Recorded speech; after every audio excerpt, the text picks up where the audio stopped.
Bonjour, bienvenue sur les ateliers de Nelly. Ce n'est pas un scoop, les fêtes de fin d'année approchent, elles approchent doucement mais sûrement. Et avec elles, toutes les belles photos chaleureuses que l'on peut prendre en famille ou entre amis à cette occasion.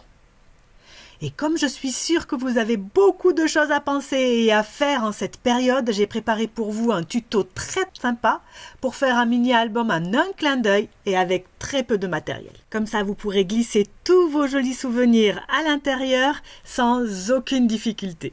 Allez, je vous montre à quoi il ressemble ce petit album. Ce mini-album, j'ai décidé de le glisser dans une petite boîte qui ressemble à un livre. Je trouve que ça lui donne un petit air poétique et ça renforce l'idée qu'avec nos mini-albums, nous racontons une histoire, la nôtre. J'adore. Il s'ouvre grâce à un aimant et à l'intérieur, il déploie 5 pages. Je n'en ai mis que 5, mais vous pouvez sans problème le rallonger à votre guise et en rajouter presque autant que vous voulez. Je vais vous expliquer bien sûr comment faire dans la suite de cette vidéo. Alors, il vous tente ce petit album pour mettre vos souvenirs de fêtes de fin d'année ? Je vous montre tout de suite le matériel que j'ai utilisé pour le réaliser. Je suis démonstratrice pour la marque de loisirs créatifs Stampin' Up et du coup j'utilise bien sûr ces produits dans mes vidéos. Ce sont des produits d'excellente qualité et avec un design incroyable et je les adore. Pour ce petit album de Noël, j'ai utilisé le set de tampons Golden Greenery et le set de die qui lui est assorti. C'est un set de tampons qui convient à la fois pour les fêtes de fin d'année, mais aussi pour n'importe quelle occasion, puisque les feuillages, franchement, on en met partout. Vous avez également une collection de papier qui lui est assortie, qui est légèrement doré. Vous savez que moi, le doré, j'adore mettre du doré et des paillettes dans ma vie. Et bien sûr, comme presque à chaque fois que vous avez un lot avec la marque Stampin' Up, certains des dies découpent des images de papier, ce qui nous facilite grandement la vie et c'est ce que j'ai utilisé aujourd'hui pour avoir un projet très sympa, joli, mais également très facile à faire. Pour la décoration, j'ai également utilisé le plioir de gaufrage 3D motif fringant. Vous savez que les plioirs de gaufrage font partie de mon matériel préféré. C'est simple, ça donne un relief de fou et une élégance sans pareil. Je vous le répète chaque semaine. J'ai également eu besoin de petits aimants que j'ai achetés à part sur une boutique qui est près de chez moi. Mais des petits aimants, vous en trouverez partout sur Amazon, dans les boutiques de loisirs créatifs. Et j'ai également eu besoin, bien sûr, pour faire ce mini-album, d'une petite boîte. Parce que cette fois, je ne l'ai pas réalisé moi-même et c'est ce qui rend également le projet très très facile à faire. J'ai utilisé une boîte qui est vendue par Stampin' Up. Elle est propice au contact alimentaire. Elle est vendue en lot de 10 boîtes. Je vous montre tout de suite comment on la monte. C'est super facile. Et entre nous soit dit, c'est une super bonne idée pour mettre des friandises, pour réaliser le mini-album aujourd'hui, mais également si vous envisagez de faire à l'arrache, à la dernière minute, un calendrier de l'Avent, c'est vraiment top. Et je vous en parle parce que c'est du vécu. Je l'ai fait à l'arrache au dernier moment pour mes 3 enfants pendant des années. Donc, je sais exactement que ces petites boîtes peuvent vous sauver la vie. Vous avez vu que pendant que je vous parle, j'ai bien marqué les plis de ma petite boîte. Ils sont déjà pré-pliés, c'est très facile. Ensuite, vous avez un scotch double face qui est déjà mis sur la boîte. Il vous suffit de la plier et de la coller comme je vous montre à l'écran. Ça vous fait une petite boîte très solide, de très bonne qualité. Le papier qui est utilisé peut être tamponné et vous pouvez bien sûr coller des choses très facilement dessus. Donc une fois que vous avez réalisé la boîte intérieure, vous pouvez vous occuper de la couverture. Là aussi, le double face est déjà disposé comme il faut. Et donc vous n'avez plus qu'à coller votre boîte à l'intérieur de la couverture.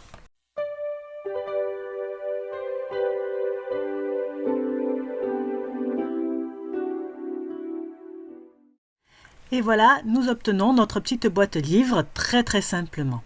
Il y a une chose qui ne me plaît pas, c'est la façon dont est collé le rabat du livre. Vous le voyez à l'écran, Stampin' Up a prévu de coller au double face le rabat sur la couverture. Mais moi, ce que je veux, c'est que nous puissions ouvrir la boîte autant de fois que nous le voulons pour pouvoir aller consulter le mini-album qui est à l'intérieur. J'ai donc remplacé ce système de fermeture par un aimant.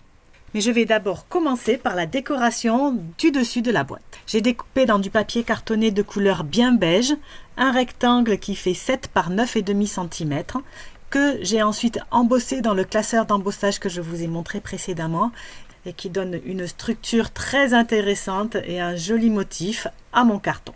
Je vais ensuite arrondir les angles de mon carton. Vous savez que j'aime bien arrondir les angles. Après, c'est une question de goût. Vous faites ou vous le faites pas, c'est vous qui voyez. Attention, avant de coller ce rectangle de papier cartonné sur le dessus de votre boîte, il va falloir que l'on mette l'aimant dont je vous parlais tout à l'heure. Pour une plus jolie finition, je fais en sorte que mon aimant soit recouvert. Je vais mettre un sur la petite languette, un en dessous de mon papier cartonné. Je vous montre tout ça en musique et en accéléré.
Est-ce que vous avez vu comment j'ai fait pour placer l'aimant?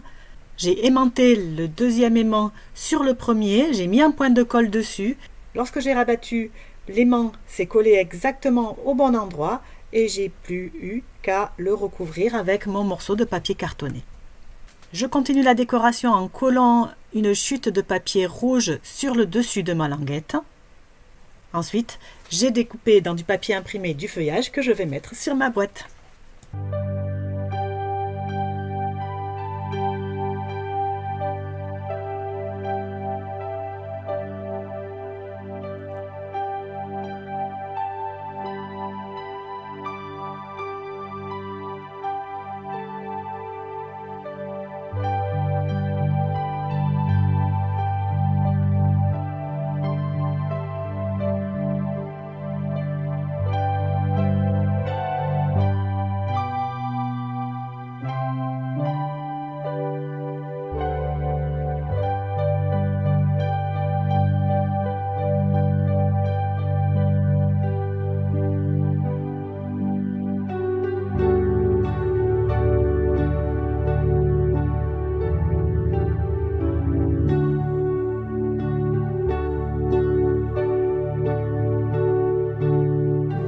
Et voilà, nous avons maintenant terminé la décoration de l'extérieur de notre boîte qui est également la couverture de notre mini-album.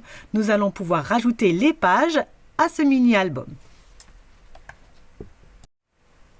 Comme je vous le disais en introduction, j'ai souhaité 5 pages pour ce mini-album, mais vous pouvez tout à fait en prévoir davantage. J'ai donc découpé 5 rectangles de papier cartonné de 6 par 8 cm. Ce seront les bases de mes pages. Je les ai découpés dans du papier cartonné de couleur bien beige et rouge. Vous pouvez en découper davantage. Pour chaque page de papier cartonné, il vous faudra ensuite découper un rectangle de 5,5 par 7,5 de papier imprimé. J'ai ensuite découpé un morceau de ruban de 40 cm environ. Prévoyez-le un petit peu plus long si vous avez davantage de pages.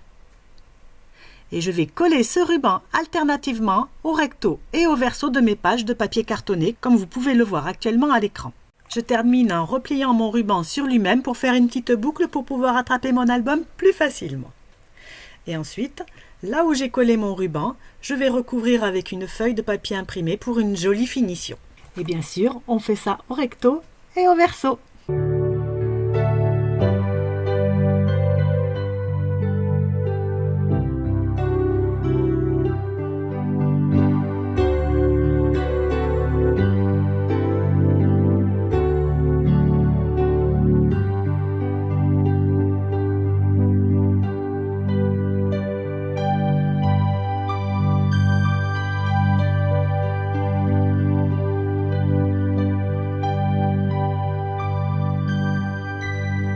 nous restera plus qu'à coller la première page de notre album, donc celle qui n'a pas la boucle de ruban, à l'intérieur de notre boîte. On centre bien et c'est fait. Mais bien sûr, vous me connaissez, je m'arrête difficilement lorsque je suis sur un projet. Donc j'ai également décoré la partie gauche de notre petite boîte pour que ce soit encore plus joli quand on ouvre. Et voilà donc notre petit album qui est terminé. Dans sa petite boîte, un petit album de Noël qui sent bon le sapin, les fêtes et le chocolat chaud. J'espère que vous avez aimé cette vidéo et que vous n'hésiterez pas à refaire ce tuto chez vous, tranquille, avec le matériel que vous avez à la maison. Bien sûr, la petite boîte peut se faire aussi à la main si vous n'en possédez pas. Si vous avez aimé, n'hésitez pas à mettre un pouce en l'air, à liker, à partager, à commenter. Tout ça me fait super plaisir. Je vous laisse avec les photos de ce projet et je vous retrouve la semaine prochaine pour un nouveau tuto scrap ou carterie. À très vite. Au revoir.